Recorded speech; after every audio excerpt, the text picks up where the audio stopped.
ewo ehonom no said e medito wanim no asante mantam hanyina zongo fo nyina wonu he Alhaji Umar Farouk ono ena chese samre wono so ne dom wono ayi wo muti a wono be na ya ne opanyi ba ko ni nkomo na afeye no wo mi se bisa ne nsamba ba ko ni mienu bi e wa ha seye ya ne opanyi ni nkomo opanyi ba cha mo akwa baba NYANSAPO ka samfo me da similia wajo na within the say e from Alhaji Faisal Ismail me ya Ashanti regional zongo community na mamre ya muso mo da na de etrese we dey amemre dey titi enti amemre dey anka GF sa ama Otumfuo frɛ na zongo resi na zongo ini muna mubu ama Asantema etinase amemre ani amane no ma mu ntuntwene na zongo ini oba yimfie a womba fom otiponko ama na oba eti nana ewura Asantema wura ati no woni ma wumba mi fie ama amemre na amame no enti yene sada enti ya me chade a ya oguso no Asantema nyina zongo nyina ara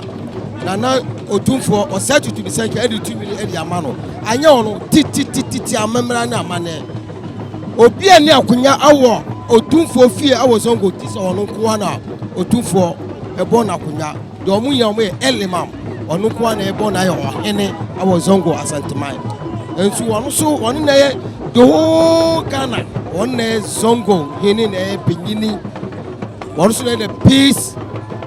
president of peace our the whole zongo the whole Ghana on Alhaji Umar Farouk Sultan no arfo na just Alhaji Umar Farouk Sultan asante mantam hanu nyina zongo for one ehene na ochema Otumfuo aka che ni pray nya prefa se ma o manan mfie ha ama ontoto amamra ne amane ase abra wonam fom enu ti na emu se aponko na edi atentwe a wonu metete so a wo mode bana na se asechira pakope ho no aha NYANSAPO ka samfonyi so yeguso aye sane ne badwen bafa so e de emamu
Dentini ebube ne brebe ze si ebube ebe ye de den kura preko enim sebe odwampopo bi esi kro ni mu a wase wadoro sra